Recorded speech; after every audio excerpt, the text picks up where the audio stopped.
Hello friends, welcome to bright words academy. So friends, आज के lecture में हम लोग पढ़ने जा रहे हैं द स्कारलेट लेटर, जो कि आपका नैथेनियल हॉथॉर्न का है।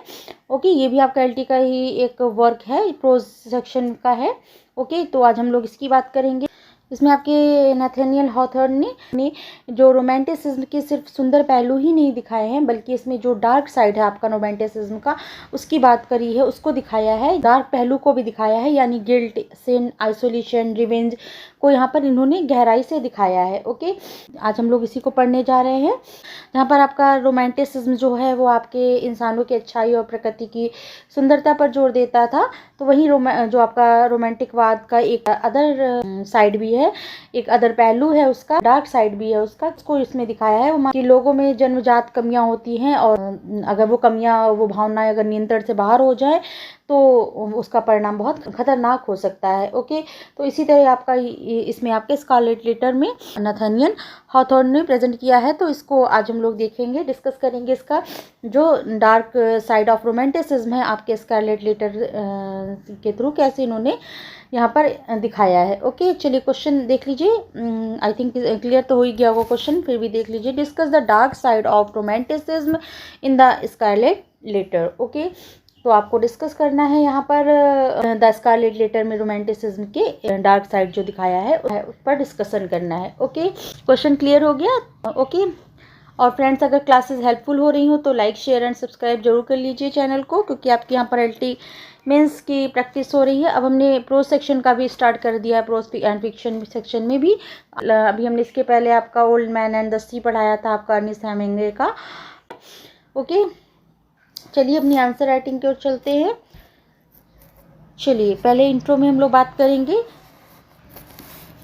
इंट्रो में दिखाएंगे कि उन्होंने ये आपका डार्क साइड ऑफ रोमांटिसिज्म क्या है, किस पर कैसे दिखाया गया है आपके इस वर्क में, इन्होंने कैसे किस तरह से बात किया है, ऑल पॉइंट यहाँ पर डिस्कस करेंगे। ओके, चलिए स्टार्ट करते हैं। In the Scarlett Letter Nathaniel Hawthorne present not only the beauty but also the dark side of romanticism by exploring the destruction effects of intense emotions, isolation and inner evil। यहीं से start करेंगे, point को discuss करते हुए यहाँ से start करेंगे। Scarlett Letter में जो नैथेनियल हॉथॉर्न ने उन्होंने प्रेजेंट किया है रोमांटिसिज्म में ब्यूटी और नेचर, इन सब चीज़ों की बात की जाती है, उसके जो खूबसूरत पहलू होते हैं उसको दिखाए जाते हैं।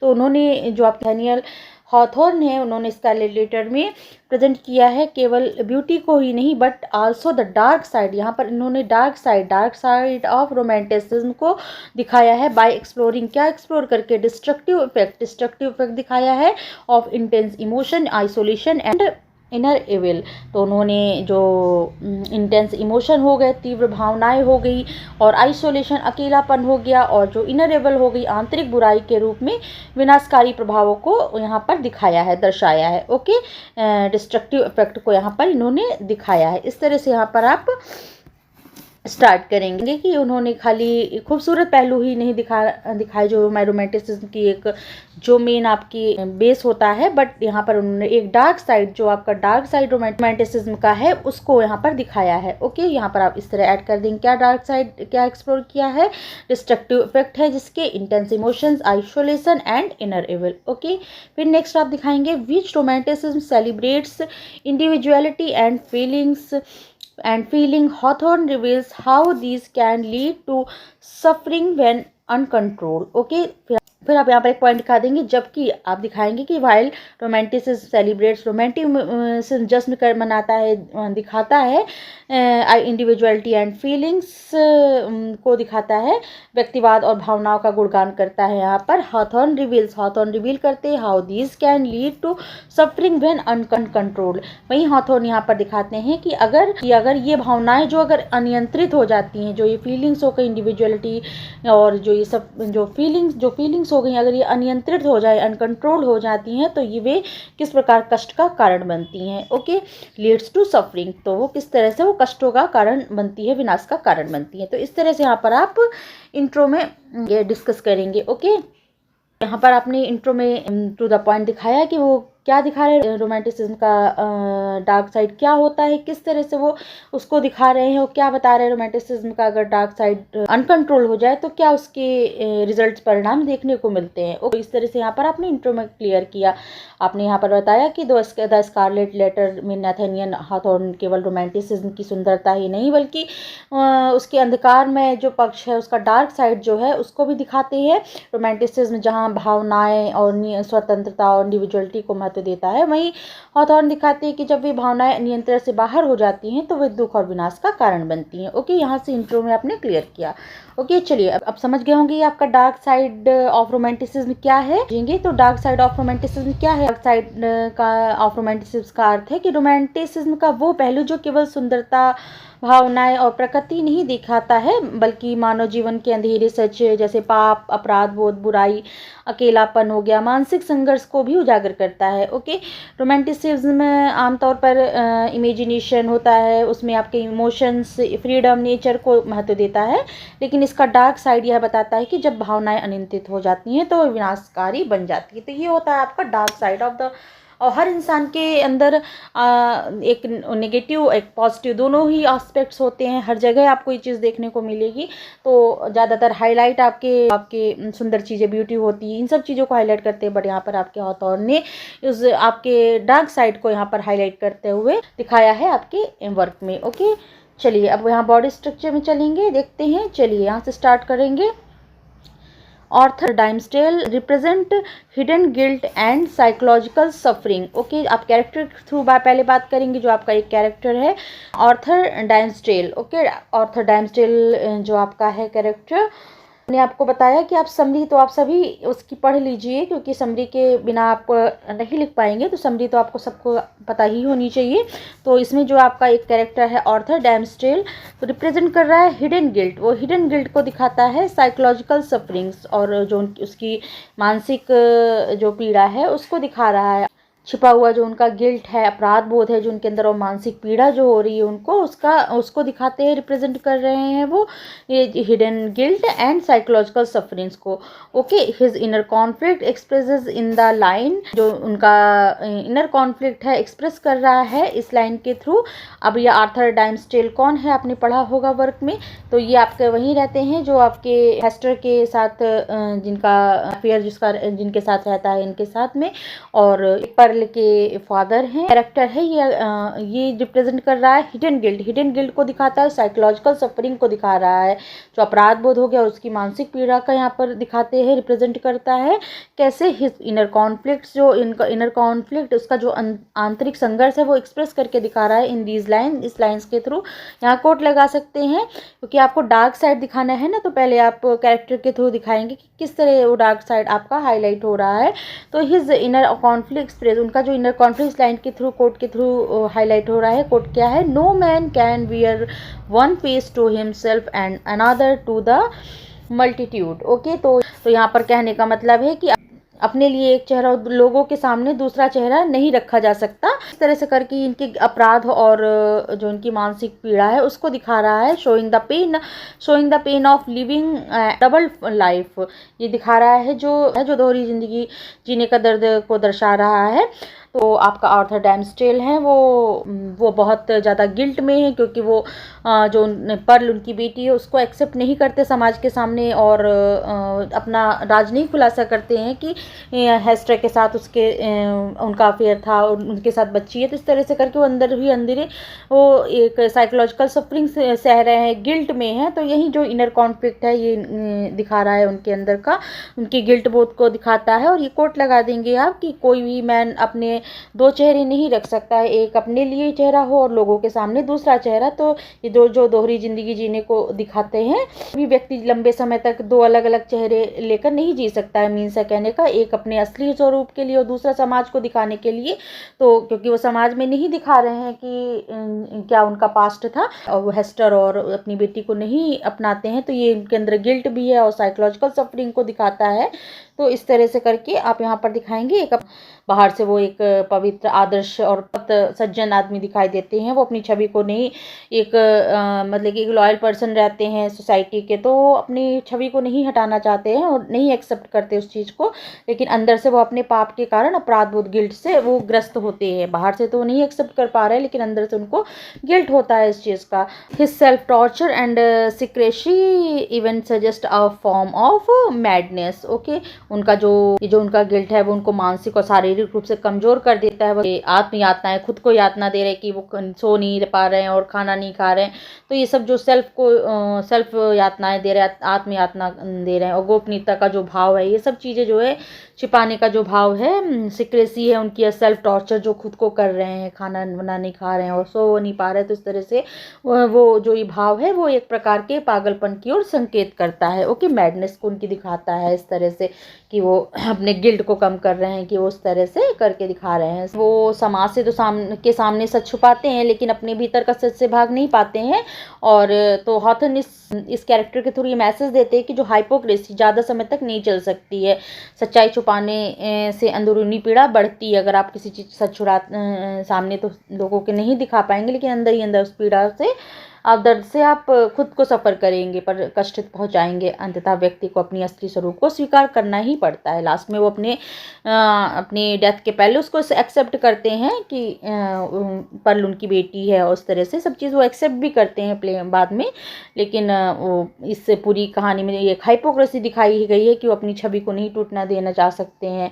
और तो ये जो उनका कैरेक्टर है, दोहरे व्यक्तित्व और छिपे हुए पाप व्यक्ति को मानसिक रूप से नष्ट कर देते हैं। तो इस तरह से दिखाता है ये कैरेक्टर। ओके, दोहरा कैरेक्टर दिखाता है कि वो अपनी छवि को नहीं तोड़ना चाहते और अपना गिल्ट भी हो रहा है, उनको साइकोलॉजिकल सफरिंग्स हो रही है और खुद को याद सेल्फ टॉर्चर भी कर रहे हैं। लेकिन इस तरह से एक हाइपोक्रेसी को समाज की दिखाता है ये। ओके, अपने एक डार्क साइड दिखाया कि अपनी छवि को ना खराब होने देने की वजह से वो इतनी बड़ी चीज़ को नहीं एक्सेप्ट करते हैं।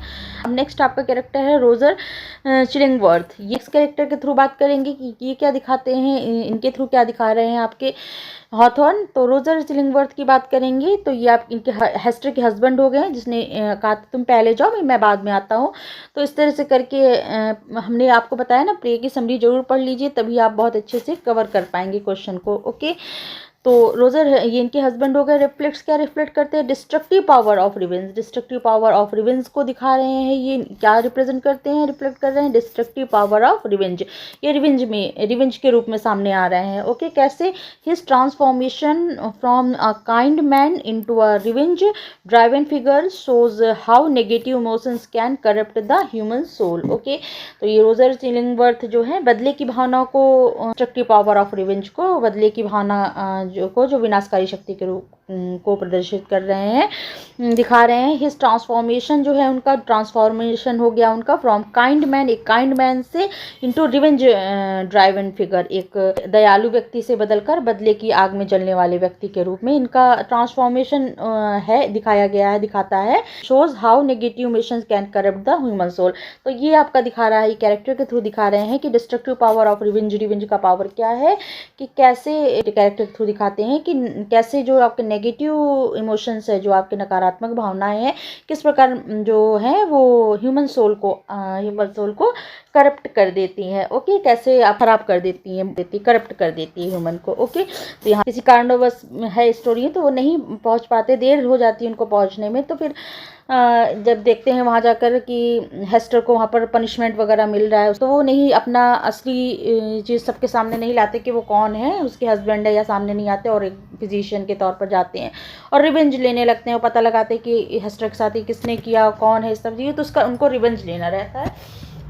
तो ये रिवेंज को यहाँ पर सिम्बलाइज कर रहे हैं, और जिससे कि वो एक काइंड मैन से उनका ट्रांसफॉर्मेशन हो जाता है करप्ट सोल की ओर। ओके, यहाँ पर रोजर चिलिंगवर्थ बदले की भावना का प्रतीक है। वो एक अच्छे इंसान से बदलकर केवल बदले में डूबा हुआ व्यक्ति बन जाता है, जो दिखाता है कि नकारात्मक भावनाएं इंसान को बर्बाद कर देती हैं। ओके, रिवेंज लेना चाहते हैं डाइमस्टेल से, ऑर्थर डाइमस्टेल से, तो इनकी डेथ हो जाती है, इनका कोई पर्पज बचता नहीं है, तो फिर बाद में इनकी भी डेथ हो जाती है। ओके, तो ये थे इनके कैरेक्टर। चलिए अब नेक्स्ट कैरेक्टर के थ्रू हम बात करेंगे हेस्टर पायरन।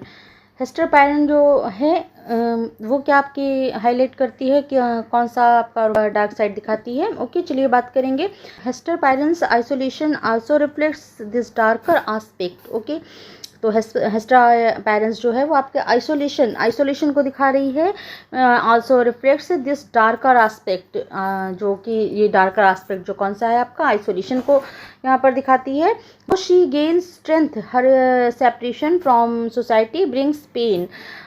यद्यपि ये जो आंतरिक रूप से स्ट्रेंथ देता है, शक्ति मिलती है, फिर भी समाज से उनका अलगाव जो है, वो सेपरेशन जो है वो उन्हें पीड़ा देता है, पीड़ा पहुंचाता है, दर्द पहुंचाता है। ओके, समाज ने उनको अलग कर दिया था। आपको स्टोरी पता होगी, समाज ने अलग कर दिया था, उनको पनिशमेंट मिली थी।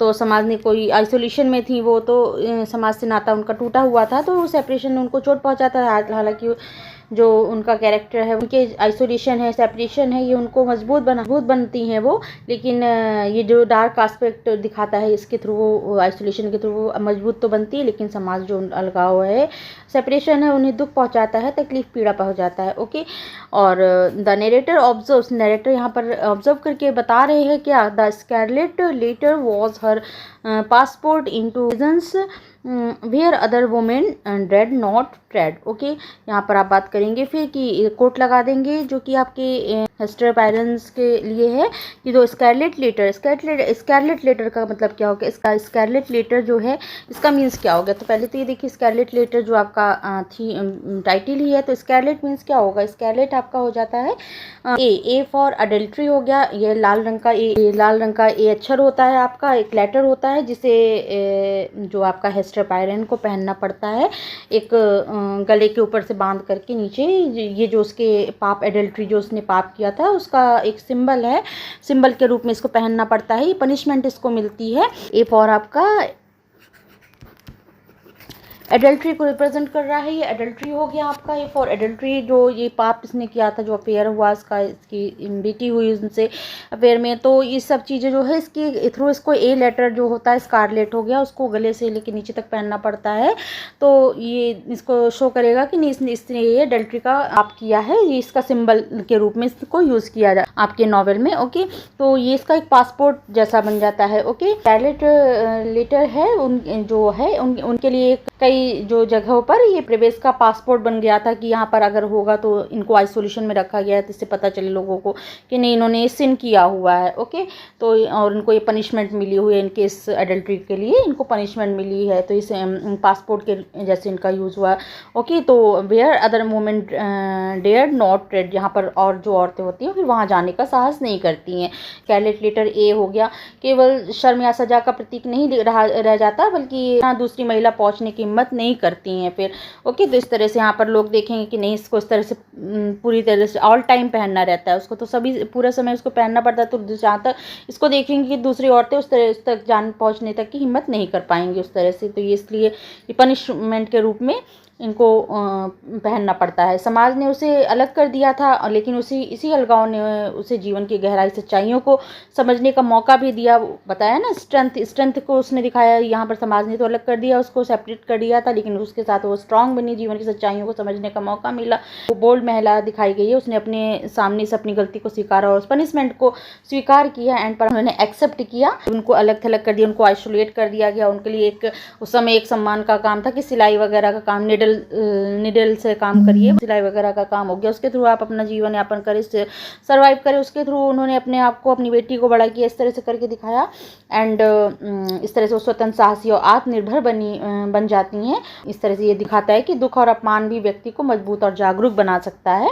ओके, तो ये इस तरह से यहाँ पर एक सिंबलाइज करती हैं। ये एडल्ट्री बाद में एबल सक्षम का भी प्रतीक बन जाता है। तो इस तरह से दिखाता है कि सामाजिक अपमान भी व्यक्ति को नई शक्ति, स्वतंत्रता और गहरी समझ प्रदान कर सकता है। यहाँ पे ये कोट लगा देंगे फिर, yet she follows a higher moral code challenging rigid Puritan laws. फिर इसके उसको पहने रही, हर चीज़ जीवन को संघर्ष दिखाया, लेकिन उन्होंने फिर भी हायर मॉरल कोड को अपनाया, चैलेंजिंग, जो कि चैलेंज कर रहा था रिजिड प्यूरिटन लॉस को, जो कि हेस्टर पेरेंट का जो कैरेक्टर दिखाई देता है। प्यूरिटन समाज उसके कार्य एडल्ट्री को पाप मानता था और उसे दंडित करता है, लेकिन हेस्टर अपने जीवन में दयालुता, सेवा और सच्चाई को फिर अपनाती है।